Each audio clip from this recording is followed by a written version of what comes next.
Hello everyone, my name is Saif and welcome है आपका मेरे यूट्यूब चैनल पर जिसका नाम है the next step education.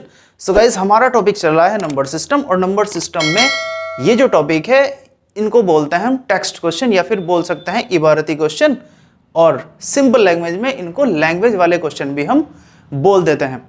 Start करते हैं आज की क्लास। और क्वेश्चन है हमारे सामने, एक डोर के 1/10 भाग को लाल रंग, 1/20 भाग को नारंगी रंग, 1/30 भाग को पीले रंग, 1/40 को हरे, 1/50 को नीले और 1/60 को काले और बाकी को बैंगनी रंग से रंगा गया।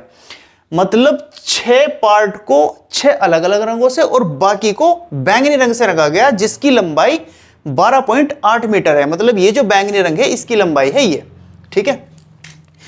तो स्टार्ट कर लेते हैं 1/10 भाग को लाल रंग से, 1/10 भाग को लाल रंग से। और सबसे पहली चीज जो उसने पूछा है वो है तब डोर की लंबाई बताइए। और डोर की जो लंबाई है ना वो मैं मान लेता हूं 1, ठीक है। एक्स का यहां पर कोई चक्कर नहीं है, ठीक है। अब स्टार्ट कर लेते हैं क्वेश्चन को। 1/10 भाग को लाल रंग से, 1/20 भाग को नारंगी रंग से, 1/30 भाग को हरे रंग से, सॉरी पीले रंग से, और 1/40 को हरे रंग से, और 1/50 भाग को नीले और 1/60 को काले रंग से रंगा गया और बाकी को रंगा गया बैंगनी रंग से। मतलब इन 6 पार्ट को अलग अलग रंगों से और बाकी को बैंगनी रंग से 7 के 7 कलर को मिला करके डोर की लंबाई बन जाती है, ठीक है। डोर की लंबाई मान ली मैंने 1 मीटर, ठीक है।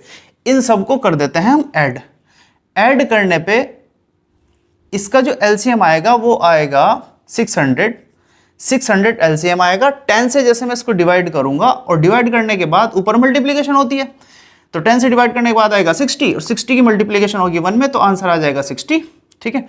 20 से जैसे मैं इसको डिवाइड करूंगा तो आंसर आएगा 30 और 30 की 1 में मल्टीप्लिकेशन होगी, आंसर आ जाएगा 30।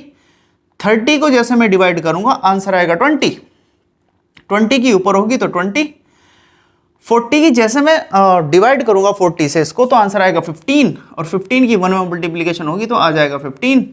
अच्छा, 50 की जैसे मैं 50 से जैसे मैं डिवाइड करूंगा तो आंसर आएगा 12 और 12 की 1 में तो 12।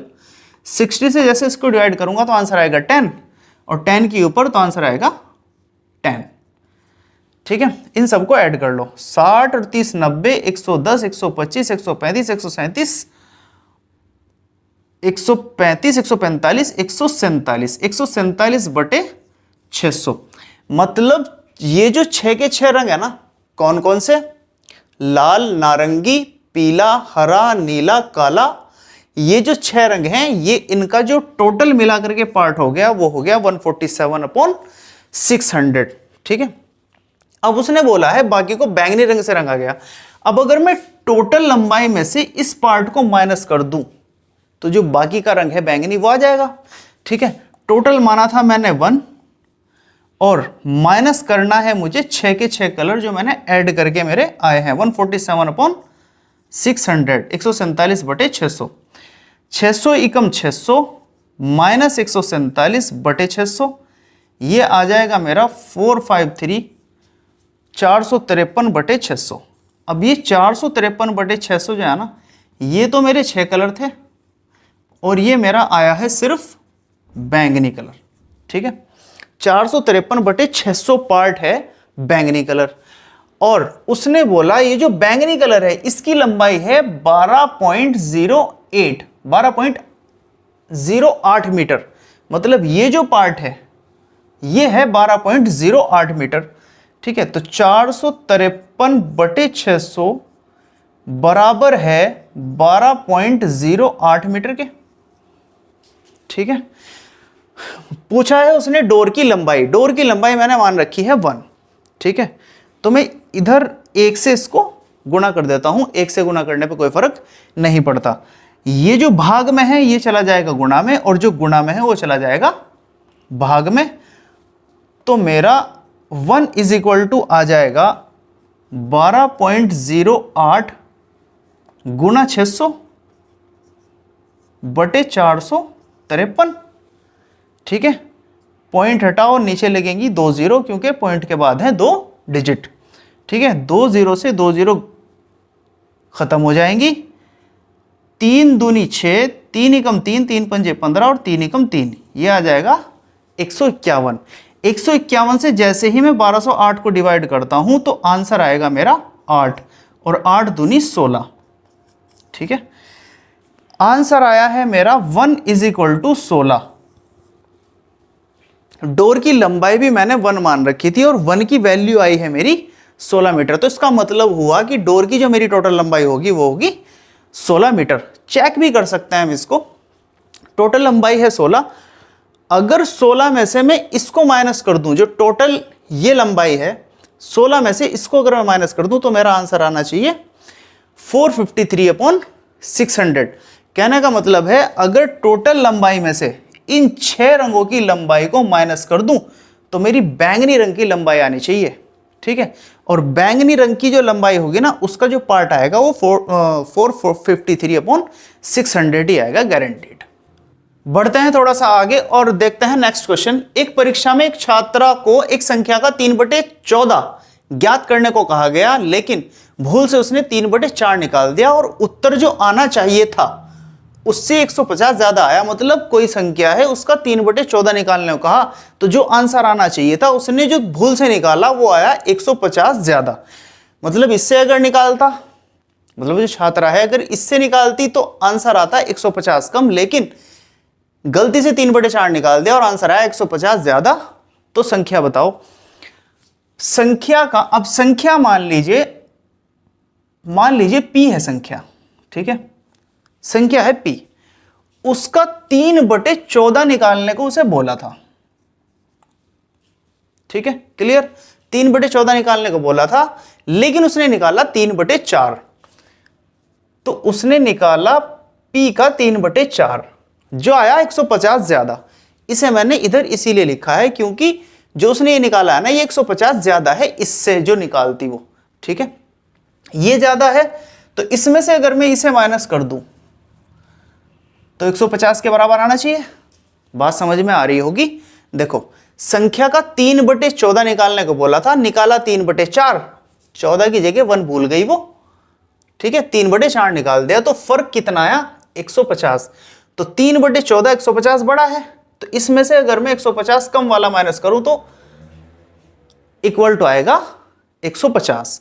ठीक है, सॉल्व कर लेते हैं इसको। ये आएगा 3p - 3p। ठीक है, 3p/4 हो गया माइनस 3p/14 हो गया और इज इक्वल टू 150। ठीक है, अब इसका एलसीएम ले लेते हैं हम। ठीक है, एलसीएम आ जाएगा 28, 4 7 28 और 7 तिया 21p माइनस 14 दूनी 28 और 2 तिया 6p बराबर 150। ठीक है, 21p में से जैसे ही 6p जाएगा तो आंसर आएगा 15p। ठीक है, और 150 और ये जो भाग में है चला जाएगा गुना में, हो जाएगा 28। ठीक है, संख्या पूछी उसने, संख्या मानी मैंने p, तो ये हो जाएगा 150 गुना 28/15। ठीक है, 15 धाम 150, p का आंसर आएगा 10 गुना 28 मतलब 280। ठीक है, अब अगर मैं इसको चेक करूं, आंसर आ गया मेरा कॉन्फिडेंशियली 100% आंसर ये होगा, लेकिन चेक भी कर लेते हैं। ठीक है, आंसर आ गया 280। अब 280 का अगर मैं 3/14 निकाल लूं और 280 का मैं 3/4 निकाल लूं तो ये होना चाहिए इसके आंसर से 150 ज्यादा। देखो, 14 दूनी 28, 20 तिया 60। ठीक है, 4 7 28 और 7 तिया 21, आंसर आएगा 210। ठीक है, अब 210 और 60 में 150 का डिफरेंस है, वही वो बोल रहा है कि 150 ज्यादा था गलती से करने के बाद। तो आंसर होगा मेरा 280। नेक्स्ट क्वेश्चन है हमारे सामने। एक किसान n गाय को अपने 4 बेटों में बांटता है। प्रथम पुत्र को आधी गाय, मतलब 1/2 भाग, सारी गाय हैं n। प्रथम पुत्र को दी आधी, तो मतलब 1/2 भाग हो गया। ये कॉन्सेप्ट समझ में आ जाना चाहिए। दूसरे को 1/4 मतलब 1/4 भाग n का। तीसरे को 1/5 भाग और चौथे को दी 7 गाय। यहां भाग नहीं दिया उसने, गाय का कोई पार्ट नहीं दिया है उसने, सीधी 7 गाय दे दी उसको। तो n का मान बताओ। सीधा सीधा कॉन्सेप्ट, सारी गाय हैं n। ठीक है, पहले को दिया n का 1/2, ठीक है, दूसरे को दिया n का 1/4, तीसरे को दिया उसने n का 1/5 भाग, और चौथे को उसने पूरी 7 गायें दी, और ये सारी मिलाकर हो गई n, ठीक है, नंबर ऑफ गायें, ठीक है, सारी n गायें हो गई, पहले को n का आधा, दूसरे को चौथाई, तीसरे को 5वां भाग, चौथे को 7 गायें, सारी मिलाकर हो गई n, ठीक है, ये हो जाएगा n/2, ये हो जाएगा n/4, और ये हो जाएगा n/5 प्लस हो जाएगा 7 बराबर n।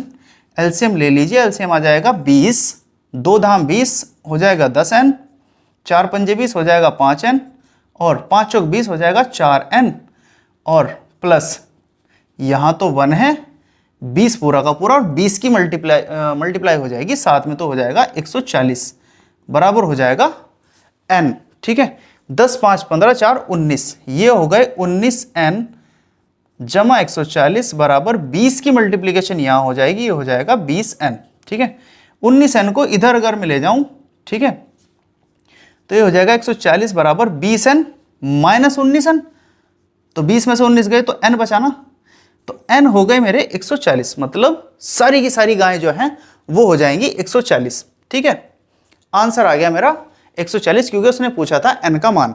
लेकिन अगर हम चेक भी करना चाहें, ठीक है, n है 140, 140 का आधा हो जाएगा 70, 140 का चौथाई 35 हो जाएगा, 140 का 5वां भाग हो जाएगा 28, ठीक है, और 7 ये तो गायें है ना, ये सारी की सारी आ जानी चाहिए कितनी 140, 70 35 105, और 7 112, 120, और 20 140, ठीक है, क्विकली इस तरह से हम इमेजिन करके ही चेक कर लेते हैं और आंसर आ जाता है मेरा कंफर्म्ड। नेक्स्ट क्वेश्चन देखते हैं। क्वेश्चन है, एक छात्र एक किताब का 2/5 पहले दिन पढ़ता है, दूसरे दिन पहले दिन से 1/3 भाग ज्यादा पढ़ता है।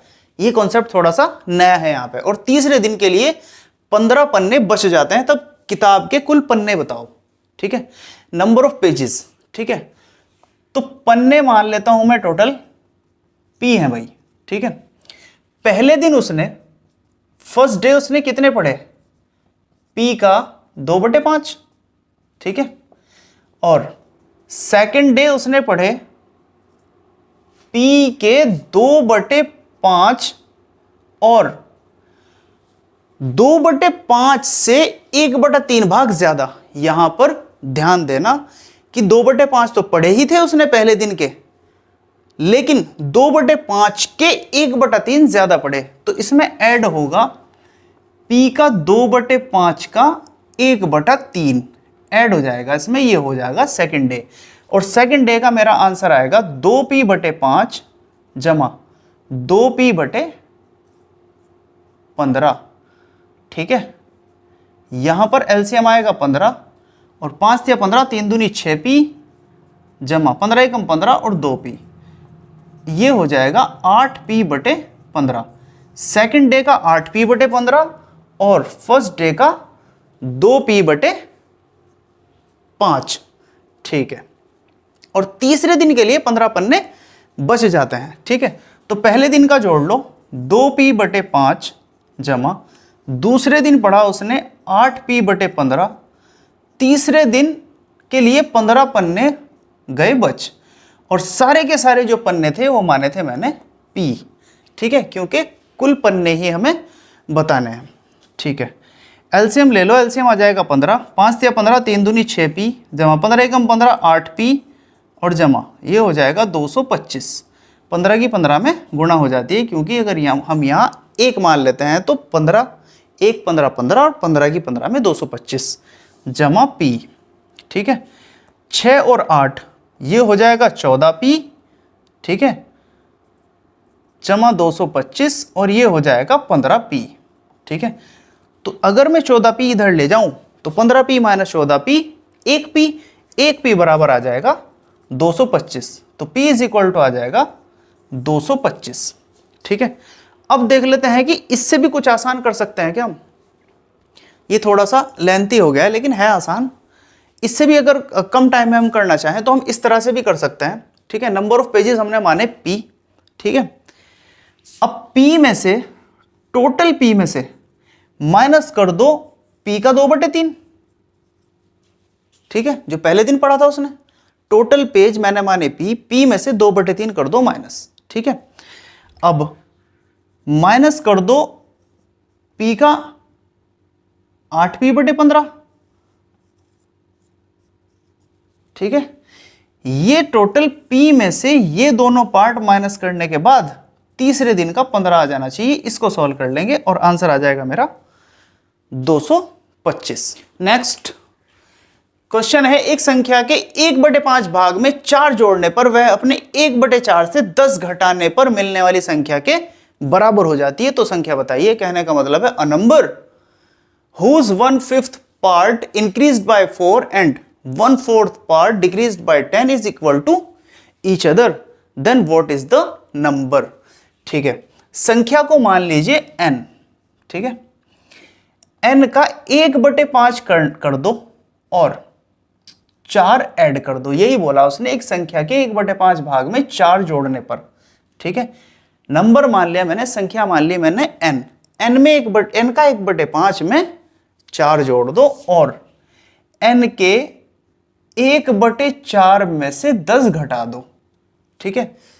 तो जो मिलेगी संख्या वो बराबर हो जाएगी। मतलब ये संख्या और ये संख्या बराबर होगी। तो संख्या बताओ, n का मान निकालो, संख्या निकल जाएगी। ये हो जाएगा n/5 + 4 = n/4 - 10, ठीक है। ये इधर ले आओ और ये इधर ले जाओ, तो n/5 - n/4 = -10 - 4 हो जाएगा, ठीक है। एलसीएम ले लो, हो जाएगा 20, 5 चौक 20, 4n - 5n बराबर हो जाएगा -14। ये 20 यहां से यहां आ जाएगा। मेरे अंदर आदत है एलिमिनेट करने की लाइन को, ठीक है। 4n - 5n तो माइनस का n बचेगा और 14 दूनी 28, ये हो जाएगा 280। माइनस के माइनस से माइनस खत्म, n की वैल्यू आ गई 280। बहुत ही ज़्यादा आसान क्वेश्चन था, लेकिन कॉन्सेप्ट समझ में आना चाहिए। बढ़ते हैं आगे और देखते हैं नेक्स्ट क्वेश्चन। एक पेड़ हर साल अपनी ऊंचाई का 1/8 भाग बढ़ जाता है। 2 साल बाद कितनी ऊंचाई हो जाएगी अगर वर्तमान में उसकी ऊंचाई हो 64 सेंटीमीटर, ठीक है। अब इस क्वेश्चन को पहले तो देखेंगे बहुत ही बेसिक कॉन्सेप्ट के साथ और फिर एडवांस पे जाएंगे, क्योंकि और क्यों जाएंगे वो भी बताऊंगा आपको, ठीक है। अभी उसकी जो ऊंचाई है वो है 64 सेंटीमीटर, ठीक है। 2 साल तक बढ़ी है और उसकी खुद की ऊंचाई का 1/8 भाग बढ़ा है, ठीक है। अभी 64 है, पहले साल में फर्स्ट ईयर में 64 का 1/8 बढ़ेगा, तो मतलब 8 × 64, 8 × 8, 8 बढ़ेगा। तो पहले साल में बढ़ जाएगा 8, ऐड कर देंगे हो जाएगा 72, ठीक है। 1 साल के बाद हो गया 72, ठीक है। अब बात आती है सेकेंड ईयर की। सेकेंड ईयर में भी 1/8 बढ़ेगा, तो 72 × 1/8, 8 × 72, आंसर आ जाएगा 9। अब 9 और ऐड कर दो, ये हो जाएगा 81, मतलब 81 सेंटीमीटर। आंसर तो मेरा गया आ। लेकिन ये क्यों नहीं चलेगा, बेसिक कॉन्सेप्ट आगे। अगर वो बोल देता यहां पर बोल दे वो 6 साल बाद, सपोज करो उसने बोल दिया यहां पर 6 साल बाद, या बोल दिया 8 साल बाद, या बोल दिया 15 साल बाद, ठीक है। तो बेसिक पकड़ लेता हूं मैं, बोल दिया उसने 6 साल बाद, तो ये स्टेप हम 1, 2, 4 बार और लेकर जाना पड़ेगा हमें, ठीक है। 10 क्वेश्चन के बराबर ये टाइम पी जाएगा। अब देखते हैं एडवांस कॉन्सेप्ट। इसका एडवांस कॉन्सेप्ट क्या होगा? एडवांस कॉन्सेप्ट होगा मेरा, उसने बोला कि हर साल बढ़ेगा 1/8 भाग, ठीक है। 1/8 भाग बढ़ेगा, तो मतलब ये हो गए सारे के सारे जो भाग हो गए वो हो गए 9, ठीक है। 8 और 1 9, ठीक है। क्योंकि 1/8 भाग बढ़ रहा है किसका? 64 का, ठीक है। तो यहां पर है अभी 64 सेंटीमीटर, मतलब 8 भाग है, और 1/8 बढ़ जाएगा, मतलब 1 और बढ़ जाएगा, तो भाग हो जाएंगे 9, ठीक है।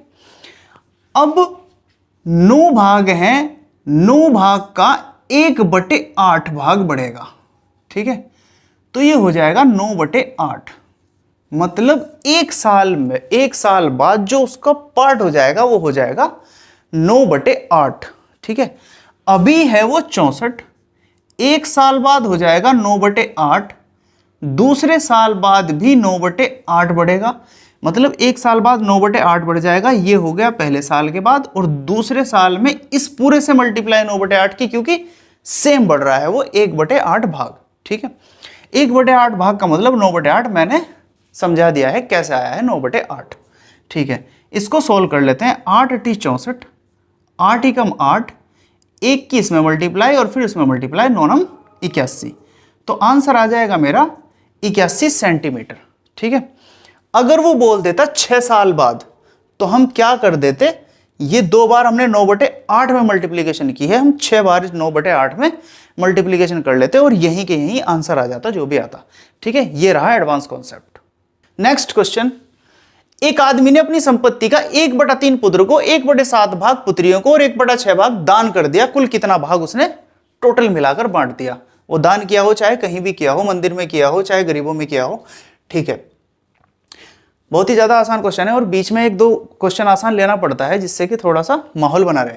ठीक है, एक आदमी ने अपनी संपत्ति का 1/3 दिया पुत्र को और 1/7 पुत्रियों को, पुत्रियां 2 भी हो सकती हैं, 6 भी हो सकती हैं। ठीक है, 1/6 भाग दान कर दिया। ठीक है, कुल कितना भाग बांटा? ठीक है, भाग ही पूछा है तो हमें इक्वल टू करने की या कुछ भी झंझट में पड़ने की जरूरत नहीं है, सीधा सीधा ऐड कर दो इसको।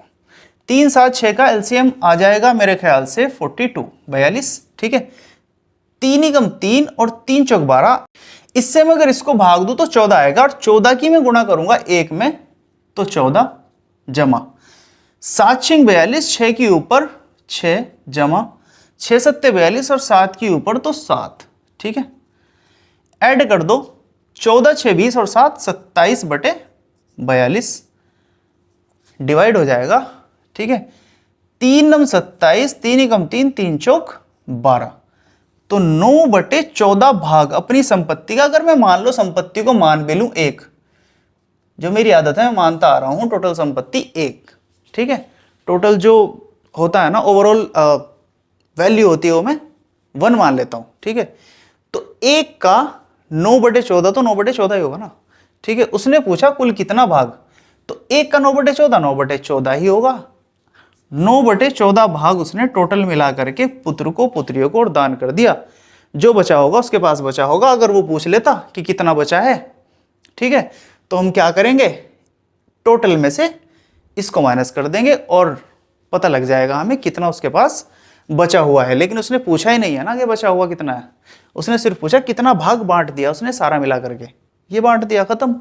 नेक्स्ट क्वेश्चन है, एक ऑफिस में 144 मेजें और 115 कुर्सियां हैं। मेजों का 1/6 भाग टूट गया और कुर्सियों का 1/5 भाग टूट गया। अगर एक व्यक्ति को एक मेज और एक कुर्सी दी जाए तब कितने आदमी काम कर सकते हैं? मतलब एक आदमी को एक कुर्सी और एक मेज जरूर देनी पड़ेगी। अगर कोई भी एक चीज ना दी तो वो काम नहीं करेगा, कंडीशन अप्लाइड। ठीक है, एक ऑफिस में 144 मेजें हैं और 115 कुर्सियां हैं। मेज कुर्सी एग्जाम में लिख के करने की जरूरत नहीं है। ठीक है, ये तो समझाने के लिए होता है। 144 हैं और यह है 115। ठीक है, मेज का 1/6 भाग टूटा है। ठीक है, तो 144 का 1/6 हो जाएगा, 6 दूनी 12, 6 चौक 24, 24 टूट गई तो -24 हो जाएंगी। 24 टूट गई ना, टूटी हुई भी तो नहीं बैठ के करेगा ना कोई भी। ठीक है, कुर्सी 115, 1/5 भाग इसका टूट गया तो 115 का 1/5, 5 दूनी 10, 5 या 15 मतलब 23 ये टूट गई। ठीक है, 144 में से जैसे ही 24 टूटेंगी तो मेज रह जाएंगी 120। ठीक है, 115 में से जैसे 23 टूटेंगी तो ये रह जाएंगी, 5 में से 3 गया 2 और 11 में से 2 गया 9, ये रह जाएंगी 92। मतलब मेज है 120 और कुर्सी है सिर्फ 92। पूछा उसने कि अगर एक आदमी को एक मेज एक कुर्सी डेफिनेटली दी जाएगी तभी काम करेगा वो, तो कितने आदमी काम कर सकते हैं? तो कुर्सी सिर्फ 92 है ना, और कोई भी एक चीज नहीं दी तो काम नहीं होगा। तो 8 और 20 28 मेज फालतू बची रह जाएंगी लेकिन काम नहीं होगा उन पे। तो सारे के सारी जो टोटल एग्जैक्ट वैल्यू होगी वो होगी 92 92 के साथ 92 मेज दे दी जाएंगी। तो मतलब क्या हुआ कि 92 व्यक्ति ही, मतलब 92 क्लर्क ही वर्क कर सकते हैं ऑफिस में, 92 से ज़्यादा नहीं करेंगे। देखते हैं नेक्स्ट क्वेश्चन, और क्वेश्चन है बहुत ही ज़्यादा इंटरेस्टिंग। 4 दोस्तों WXYZ ने 120 रुपये में एक गिफ्ट खरीदा। इसके लिए W ने दूसरों की आधी कीमत, मतलब जो अकेला W है ना, उसने XYZ की तीनों की कीमत का आधा अकेले ने अदा किया। और ये जो X है, X ने, यहां मैं न कर देता हूं,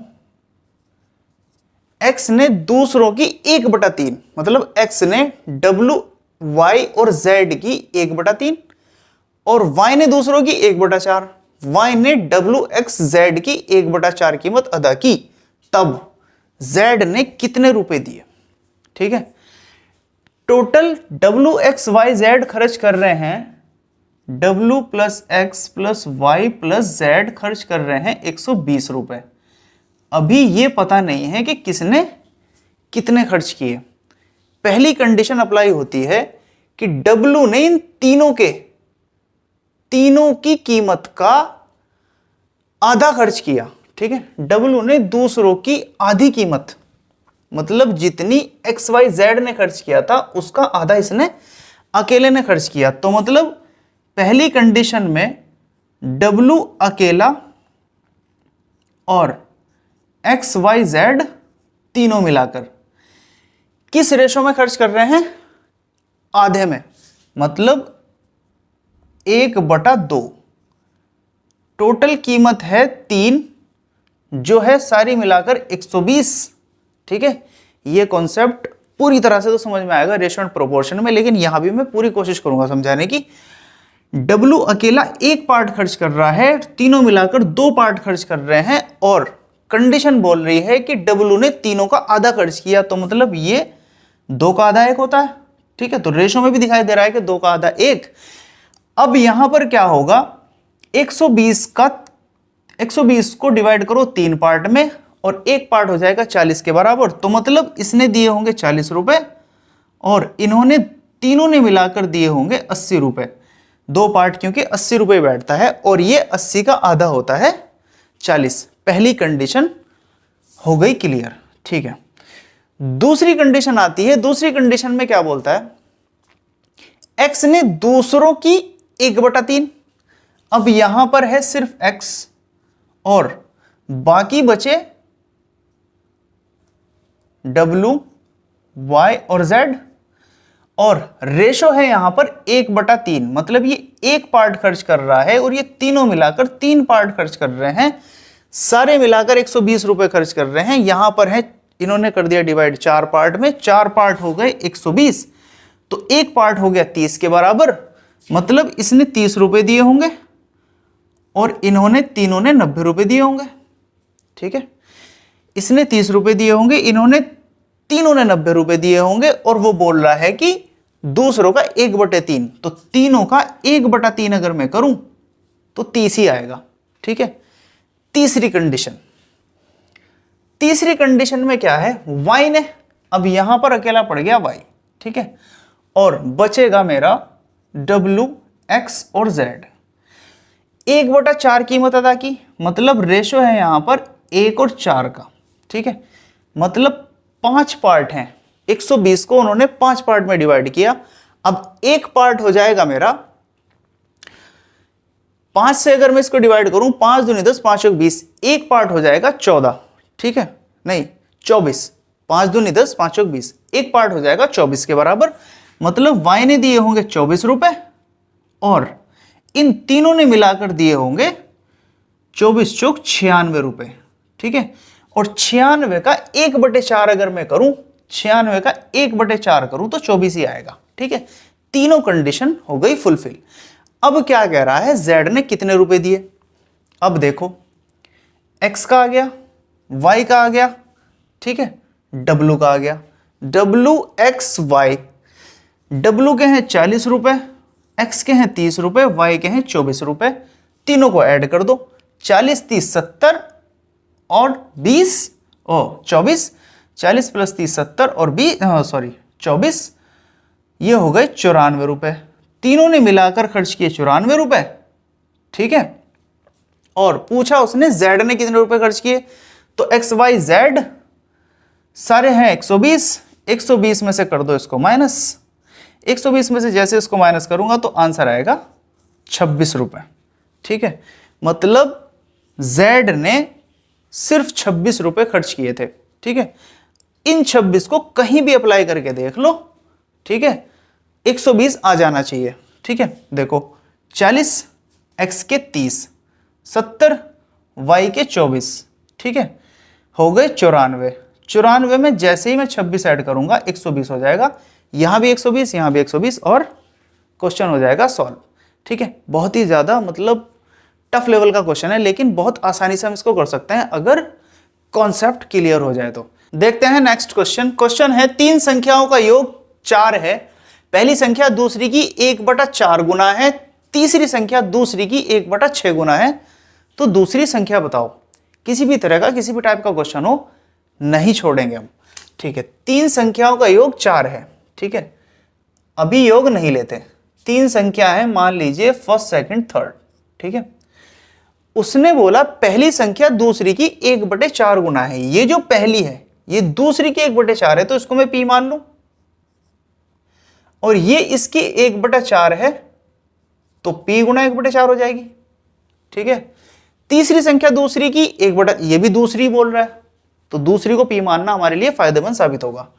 तीसरी संख्या दूसरी की 1/6 है, तीसरी संख्या दूसरी की 1/6 तो दूसरी की 1/6 हो गई है, ठीक है।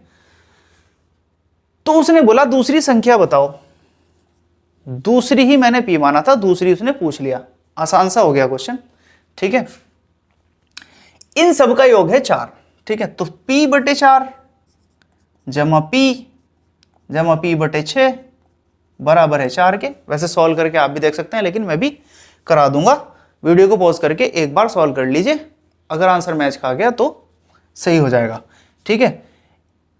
इसका जो एलसीएम आ जाएगा वो आ जाएगा 12, 4 तिया 12, 3p जमा 1 मान लूंगा 12 तो 12p हो जाएगा, जमा 6 दूनी 12 तो ये हो जाएगा 2p बराबर 4।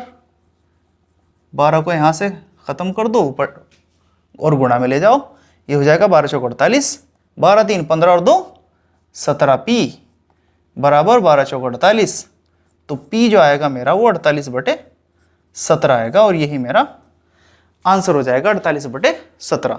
देखते हैं आज का लास्ट क्वेश्चन। क्वेश्चन है यदि 126 किसी संख्या के 7/2 का 9/4 है, तब उस संख्या का 7/2 क्या होगा।